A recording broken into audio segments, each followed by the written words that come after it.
You wake up.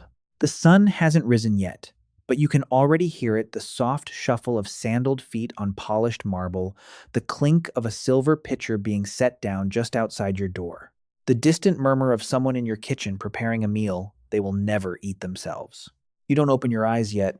You don't have to, because somewhere in this sprawling, perfumed, lamp-lit house, about 40 people are already awake and already working, and every single one of them exists in this moment entirely for you. This is not a fantasy. This is not a fairy tale. This is Tuesday morning, roughly 2,000 years ago, for a moderately wealthy Roman senator. And here's the thing, moderately wealthy. That's the word doing a lot of heavy lifting in that sentence, because we're not even talking about the top yet. We're not talking about the emperors, the pharaohs, the merchant kings of Babylon who owned entire river networks. We're talking about the guy somewhere in the middle of the rich list, the comfortable tier.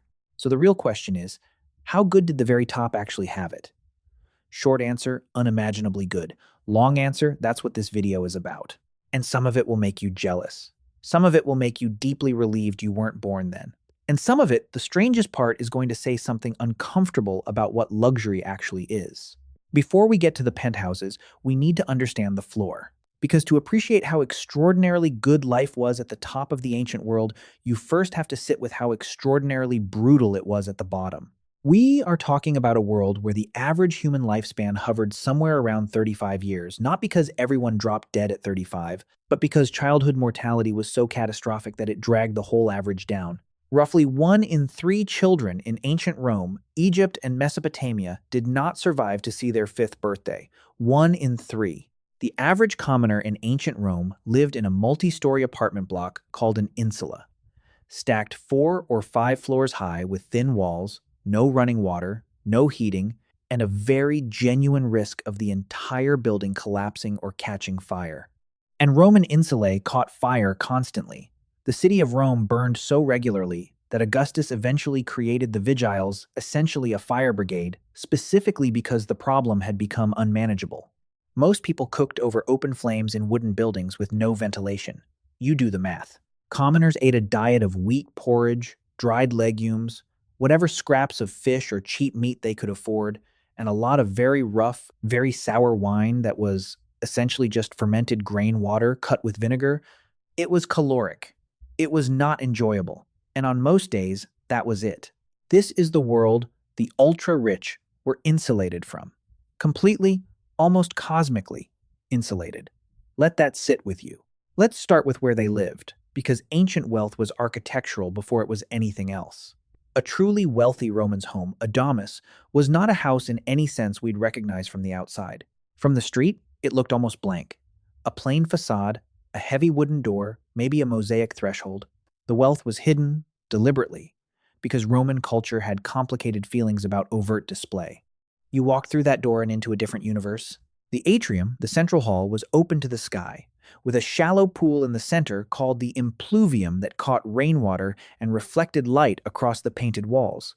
The walls themselves were covered in elaborate fresco panels, trompe-l'oeil architecture, mythological scenes, gardens, seascapes painted by skilled craftsmen whose only job was to make the inside of your house look like somewhere else entirely. Beyond the atrium, a colonnaded garden, the peristyle, fountains, sculpted topiaries, caged songbirds, the smell of rosemary and crushed flower petals baked into warm stone. The floors were geometric mosaic, tens of thousands of individual stone tiles, hand-placed, depicting hunting scenes, sea creatures, the faces of gods. This was not decorative tile. This was the ancient world's equivalent of commissioning a bespoke, original artwork for every room you owned. And the biggest estates weren't just houses. They were compounds. Pliny, the Younger's villa at Laurentum, had separate dining rooms, positioned to face different directions, one for morning light, one for evening, a heated suite of baths, a garden walk long enough to exercise in, a private library, and a terrace from which you could watch the sea. He was not describing it as extraordinary. He was describing it as pleasant, as his normal. That is not luxury. That is an entirely different category of existence. Here is where it gets genuinely absurd. The wealthy Romans' relationship to food was not about nutrition. It was performance, theater, status, communication, and a kind of competitive sport. The cena, or dinner party, was the main social event of the Roman elite calendar, and the pressure to outdo the previous host was relentless and completely serious. Marcus Gavius Apicius is said to have spent the ancient equivalent of several million modern dollars on food over his lifetime. When he eventually calculated that his remaining fortune could no longer sustain the standard of eating he required, he poisoned himself rather than downgrade.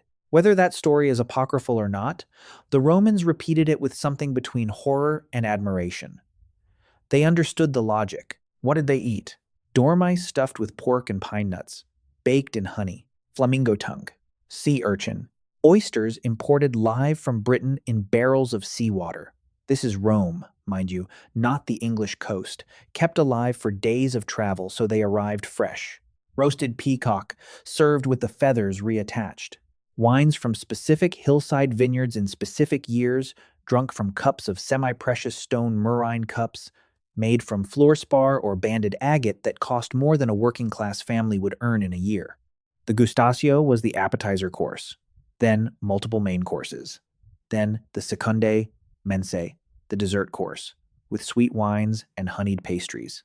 A serious dinner party in an elite Roman household lasted for hours, sometimes through the night, and featured entertainment between courses, musicians, acrobats, recitations of poetry, philosophical debates, staged as dinner theater. The ancient Egyptian elite had their own extraordinary food culture.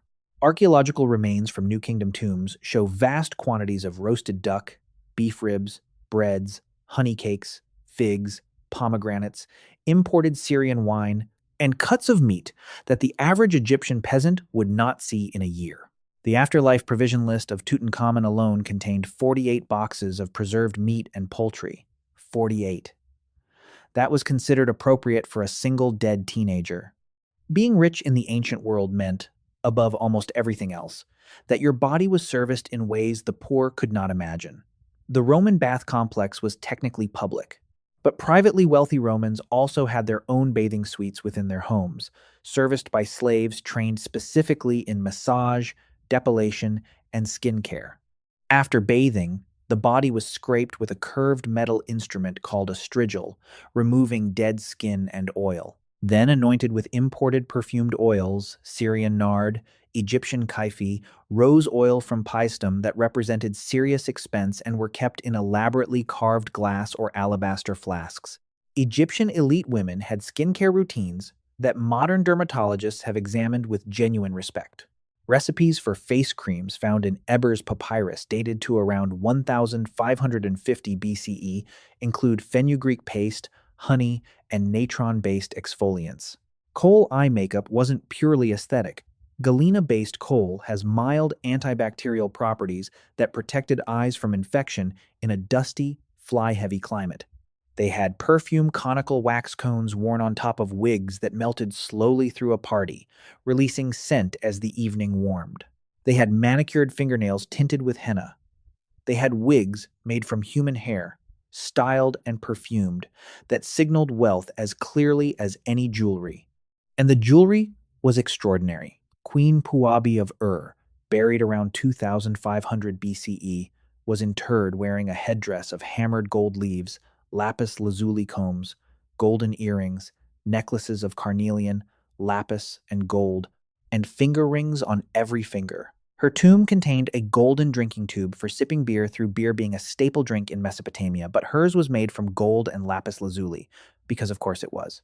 You could drink the same beer as everyone else, or you could drink it through a gold straw. That is a choice.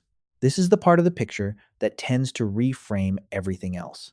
Because the comfort, the food, the baths, the perfumed rooms, none of it operated by itself. Behind every aspect of elite ancient life was an enormous human infrastructure that existed entirely to maintain it. A wealthy Roman household might contain anywhere from 20 to several hundred enslaved people, depending on the level of wealth. And they weren't a generic labor pool. They were specialists. There were slaves whose only job was to remember the names of their master's social contacts and whisper them in his ear before introductions. These were called nomenclators. There were slaves for dressing the body, slaves for carrying the litter, slaves for reading aloud, slaves for keeping the lamps trimmed, slaves for tasting food before it reached the table. There was a slave whose specific role was to wake the master at the correct time each morning and recite the day's appointments. The Egyptian pharaoh had an entire administrative class whose lives were entirely organized around the maintenance of the royal person. The Purah was not a metaphor. It was a functioning economy in itself, with its own bakeries, breweries, perfume workshops, textile production, and agricultural estates. In ancient China, Han Dynasty aristocrats were buried with entire ceramic armies of servants. Hundreds of Ming-Chi figurines representing the household staff they expected to have with them in the afterlife. Not because they were sentimental about their servants, because the idea of continuing into eternity without a full staff was genuinely inconceivable. Let that one sit with you for a moment. Because for all of it, the marble, the flamingo tongues, the gold drinking straws, the 100 servants there were things that even the most powerful human on earth in the ancient world could not purchase. And they are very specific things. They could not buy a cure for a toothache. This sounds trivial until you understand what that meant in practice. Ancient dentistry was mostly extraction with metal tools, no anesthetic, and a significant risk of infection that could and regularly did kill people. Julius Caesar, Cleopatra, Augustus, Ramesses II, nearly every major historical figure we can examine skeletally or textually shows evidence of serious dental disease. The richest man in Rome woke up some mornings in the same tooth-grinding agony as the poorest man in his insula. The only difference was that the rich man had someone to hold his hand while a physician yanked the tooth with pliers. They could not reliably survive childbirth.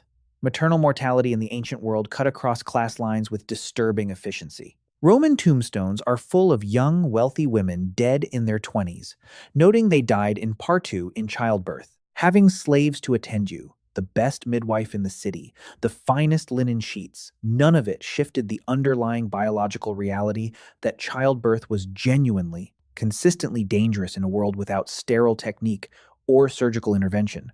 They could not keep their children.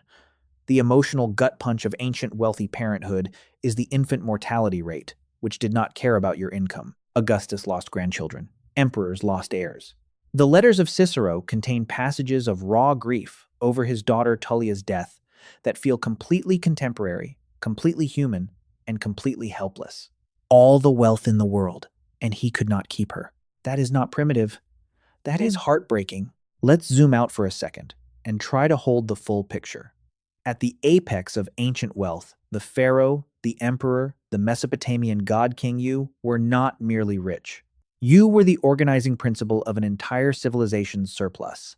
The pyramids of Giza were not built by slaves being whipped across a desert. That's a myth the evidence has thoroughly dismantled. They were built by a paid, fed, housed, and medically attended workforce that numbered in the tens of thousands. Khufu didn't just have money. He had the ability to redirect the agricultural output of an entire river valley toward a single personal monument. The Hanging Gardens of Babylon, if they existed, which remains genuinely debated, were reportedly built by Nebuchadnezzar II for his wife Amytis, who missed the green hills of her homeland. He built her a mountain, an irrigated, terraced, engineered mountain planted with trees and flowers in the middle of a flat desert city, because she was homesick. Whether the gardens existed or not, the impulse was recorded. He wanted to. That was the scale of available intention. And in Rome, Emperor Nero built the Domus Aurea, the Golden House, after the Great Fire of 64 CE. A palace complex so enormous it covered somewhere between 100 and 300 acres in the middle of the city, featuring a rotating dining room, artificial sea, a lake, miles of colonnaded walkways, and a 30-meter-tall bronze statue of himself at the entrance. When it was completed, Nero is said to have remarked that he could finally begin to live like a human being. Think about that sentence. Think about what it implies about everything that came before it. So, was it good? Was it worth it? In some ways, it was spectacular. The food, the architecture, the art, the sensory richness, the total freedom from physical labor, the social power, the deference, the beauty, all of it real, all of it extraordinary, all of it designed to communicate that you were a different category of person. But in other ways, it was surprisingly, stubbornly limited. Your teeth still hurt. Your children still died. The infections still came. The grief was the same grief. And in some cases, the power itself became the trap. Roman emperors were surrounded at all times by people who wanted them dead. Several of them barely slept. Several of them trusted no one. The paranoia was architectural, built into the very structure of the role. The ancient ultra-rich had more beauty and more comfort and more control over their physical world than any ordinary person could imagine. And they had the exact same broken heart when the things that mattered most slipped through their very well manicured, very expensively oiled fingers. Which maybe tells us something, not something new, something very old. The question isn't whether the ancient rich had it better. Some of them clearly, extravagantly did in ways that should make us feel something when we look at our running water and our painkillers and our ability to fly to another continent in less than a day. But the question underneath that question is one they were also asking in their marble dining rooms with the flamingo tongues and the rotating ceilings and the 100 people waiting outside the door. Is this it? Is this what it's for? They didn't figure it out. I'm not sure we have either. But here's what I want to leave you with. If you could press a button right now and be transported back not as a commoner, not as a slave, but as the thing we've been describing in this video, wealthy, powerful, insulated, attended, would you go? Leave that in the comments. I genuinely want to know,